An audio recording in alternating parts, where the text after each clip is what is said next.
Bonjour, ici Roch Giguère, un jardinier écologique et passionné.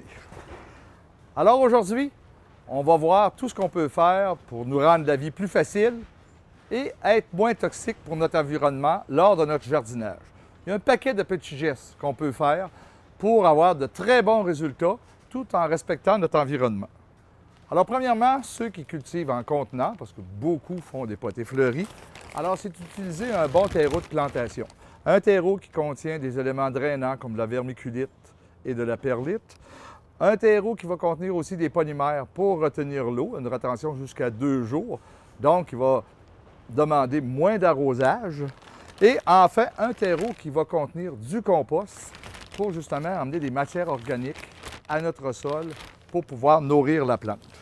Bien entendu, on peut utiliser aussi du compost, surtout lorsqu'on est dans nos plates-bandes. Alors, on va incorporer du compost à chaque printemps ou à chaque automne à notre sol pour fournir des éléments nutritifs à nos plantes. On n'est pas obligé de l'acheter, on peut en faire. Alors ici, j'ai des feuilles fanées, des tiges. Par contre, elles sont très saines. Il faut éviter de mettre des éléments qui ont des maladies ou qui portent des insectes parce qu'on va contaminer notre compost. Une autre chose aussi, notre pelouse. Alors, la pelouse aujourd'hui, c'est sûr, tout le monde veut avoir un green de golf. C'est un peu le trophée de plusieurs personnes d'avoir une très, très belle pelouse verte. Il y a encore moyen, parce que tout le monde dit « Ah, on n'a plus les produits qu'on avait avant pour conserver une belle pelouse verte. » Alors, chez Passion Jardin, on a un bon programme d'entretien avec des produits naturels. On vous conseille de sursemer votre gazon à chaque printemps, c'est-à-dire de terroter votre gazon, c'est-à-dire d'étendre un peu de terre, et ensuite de ressemer à chaque printemps. Ça paraît laborieux, ce n'est pas si laborieux, et vous allez voir, votre gazon va se densifier, et avec notre programme, vous allez avoir un gazon qui est vert, et vous ne serez pas toxique envers votre environnement. L'eau. Alors, je vais vous conseiller l'eau de pluie. Pourquoi l'eau de pluie? C'est de l'eau gratuite. Elle n'est pas coûteuse, elle est facile à récupérer au bout de la gouttière, et en plus, elle n'est pas froide comme l'eau qui nous provient de l'aqueduc. Pas de chlore, donc une eau qui est pure, une eau qui est profitable à nos plantes. Une autre chose qu'on peut faire, c'est le compagnonnage au jardin. Alors, comme on sait, lorsqu'on cultive des tomates, alors le basilic va donner un bon goût à la tomate. Alors, j'ai ici un basilic panaché, je vais le mettre proche. Alors, consultez les livres, consultez sur Internet, vous allez voir, il y a de bons exemples de compagnonnage pour nous faciliter la vie.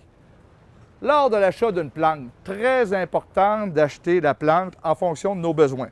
J'ai ici un Brunera, Myosotis du Caucase, ça va dans un sol frais, ça demande de l'humidité et ça va à l'ombre. Si je la plante dans un sol sec et en plein soleil, je vais avoir des problèmes. Donc, la bonne plante à la bonne place. La mycorrhize, toujours l'utiliser lorsqu'on plante des vivaces ou des arbres ou des arbustes.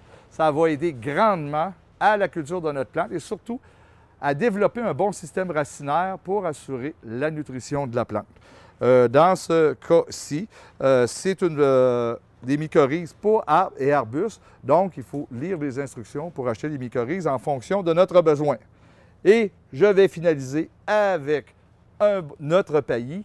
Alors, étendre un bon paillis au pied des plantes dans nos plates-bandes pour, premièrement, empêcher les mauvaises herbes de pousser ou du moins minimiser leur pousse et garder l'humidité aussi sur notre plate-bande. Alors, vous voyez qu'il y a un paquet de petits gestes qu'on peut faire pour se faciliter la vie, tout en étant respectueux envers notre environnement. C'était Roch Giguère qui vous souhaite un bon éco-jardinage.